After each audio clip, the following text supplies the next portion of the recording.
Close your eyes now, dear one, and let your mind gently drift back to a time of whispers and wonder.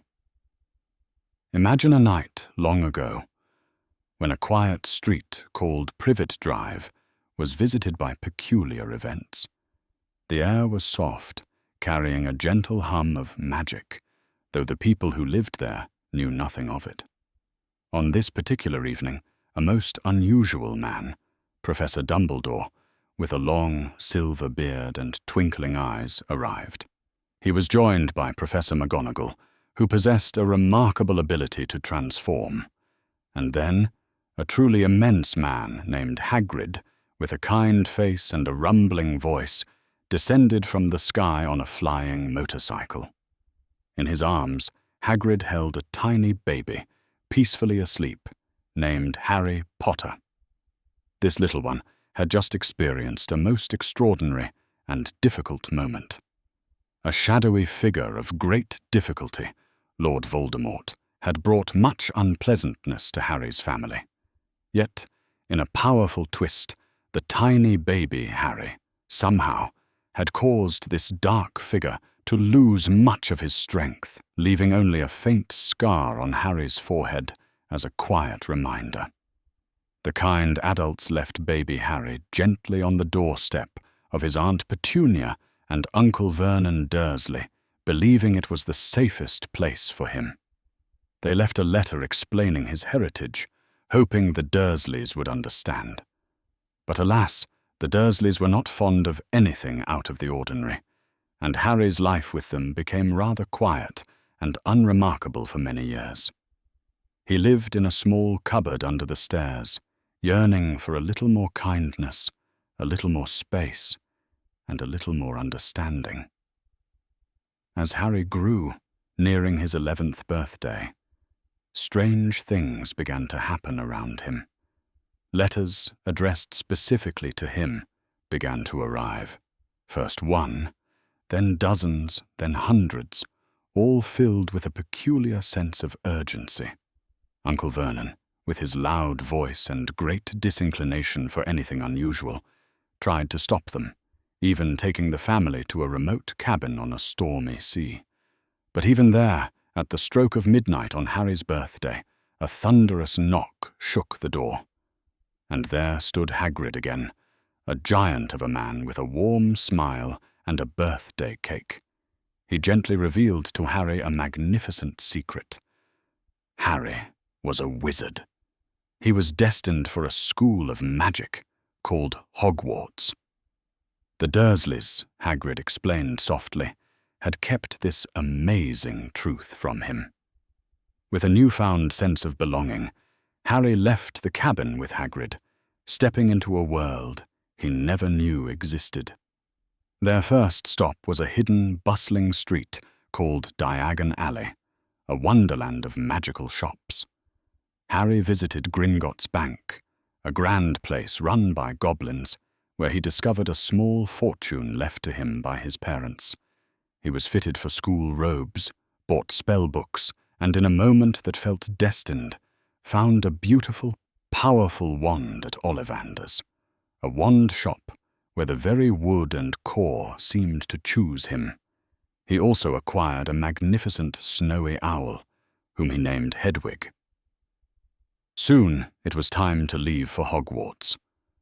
Harry, with Hagrid's gentle guidance, found Platform 9-3 Core at King's Cross Station, a magical hidden platform. There, he boarded the Hogwarts Express, a majestic red train filled with other young witches and wizards. In a compartment, he met a kind-hearted, red-headed boy named Ron Weasley, who quickly became his first true friend. Shortly after, a bright, eager girl named Hermione Granger joined them, her mind already buzzing with spells and facts. The train journey ended, and the students were guided by Hagrid across a dark lake towards a magnificent castle, its spires reaching towards the moon, Hogwarts School of Witchcraft and Wizardry. Inside, they were greeted by Professor McGonagall, now in her elegant robes, who led them to the Great Hall, a vast chamber lit by thousands of floating candles. The new students, including Harry, Ron, and Hermione, underwent the sorting ceremony, where a wise, talking hat placed them into one of the 4 houses: Gryffindor, Hufflepuff, Ravenclaw, or Slytherin. To Harry's quiet delight, he, Ron, and Hermione were all sorted into Gryffindor, a house known for its bravery. Life at Hogwarts was a captivating tapestry of new experiences. Harry learned about potions from the stern Professor Snape, charms from the kind Professor Flitwick, and flying on broomsticks, where he showed a natural talent. During a flying lesson, he gracefully retrieved a lost object for his housemate, Neville Longbottom, a gentle boy prone to mishaps, catching the eye of Professor McGonagall. This led to Harry being invited to join the Gryffindor Quidditch team as a seeker, a rare honor for a first-year student. One evening, while exploring, Harry, Ron, and Hermione accidentally stumbled into a forbidden corridor on the 3rd floor. There they found a giant, 3-headed dog named Fluffy guarding a trap door. A shiver of curiosity, rather than fear, ran through them. What could be so important to be guarded by such a creature?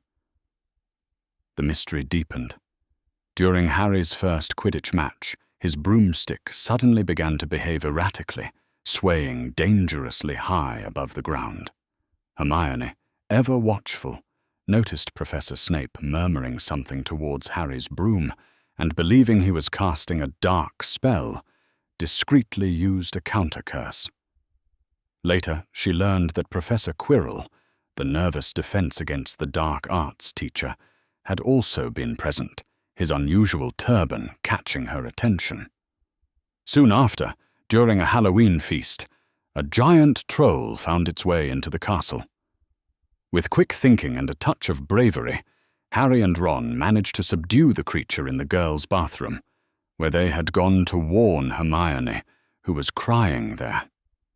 This shared moment of quiet courage truly solidified their friendship. As Christmas approached, Harry received a special gift, an invisibility cloak, just like the one his father used to own.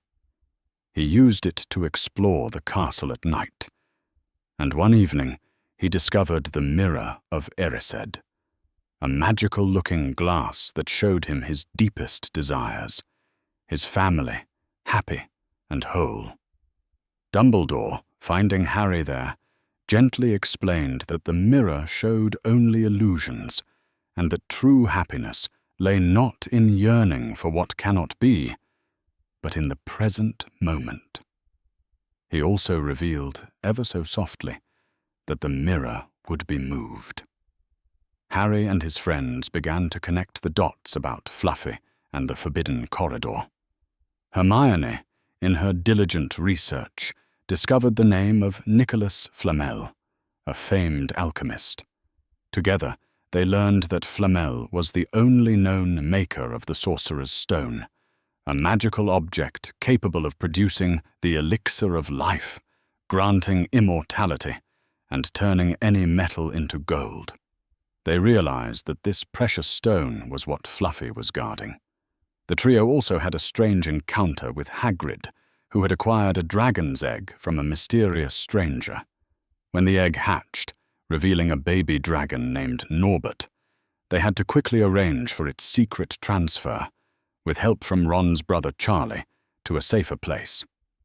This led to Harry, Hermione, and Neville being caught out of bed after hours, resulting in a detention in the Forbidden Forest.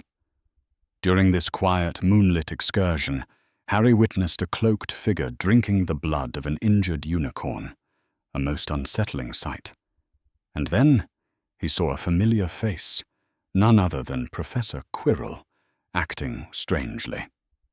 Harry had initially suspected Professor Snape of trying to steal the stone, but a conversation with Hagrid, who inadvertently revealed details about the dragon egg and the mysterious stranger, shifted Harry's perspective. It became clear that it was Quirrell who was acting strangely and seemingly attempting to steal the stone. Fearing for the stone, and sensing a growing danger to Hogwarts, Harry, Ron, and Hermione decided they had to act. Under the cloak of the night, they ventured to the forbidden corridor. They bravely bypassed Fluffy, who had been lulled to sleep by a quiet tune. They then carefully navigated a patch of Devil's Snare, a plant that tightened its grip on those who panicked, before Harry used his flying skills to retrieve a key from a swarm of enchanted winged keys. Ron, with his strategic mind, won a life-sized game of wizard chess, sacrificing himself so Harry could continue. Hermione then solved a clever potions riddle, allowing Harry to pass through a wall of fire. Finally, Harry found himself in the last chamber. There, to his surprise, stood Professor Quirrell, who revealed himself to be under the influence of Lord Voldemort, who had been subtly attached to the back of Quirrell's head. Voldemort, unable to appear fully himself, spoke through Quirrell, trying to coerce Harry into giving him the Sorcerer's Stone, which had been magically placed into Harry's pocket by Dumbledore's subtle enchantments. In this moment of quiet confrontation, Harry, drawing on an inner strength, refused. A peculiar tingling sensation spread through the air as Harry's touch, filled with the love and protection from his mother, caused Quirrell pain. Quirrell began to unravel, his form slowly disintegrating under the power of Harry's touch. Voldemort's spirit, a whisper of a presence, fled, leaving Harry alone and utterly exhausted, the Sorcerer's Stone falling harmlessly from his hand. Harry awoke later in the calm and quiet of the hospital wing, recovering gently. Professor Dumbledore sat beside him, explaining everything with a soft, knowing gaze. He confirmed that the Sorcerer's Stone would be destroyed, as its power was too dangerous for anyone to possess, ensuring that Voldemort could not use it to return. He also gently explained that the love his mother had for him was a powerful magic, a protection that Voldemort could not touch. At the end-of-year feast, Dumbledore awarded last-minute points to Harry, Ron, Hermione, and Neville for their bravery, securing the House Cup for Gryffindor, a moment of quiet triumph. As the school year drew to a peaceful close, Harry boarded the Hogwarts Express once more, leaving the magical castle behind for the summer. He carried with him not just his new trunk of books and treasures, but a heart full of friendship, a mind brimming with wonder, and a quiet strength that had awakened within him. He knew now where he truly belonged, and though the summer would be spent with the Dursleys, a profound sense of peace settled over him. His journey had just begun, but he had faced great challenges with quiet courage and emerged wonderfully, safely on the other side. Now, with the story told and the adventures settled, let your own mind find its quiet resting place.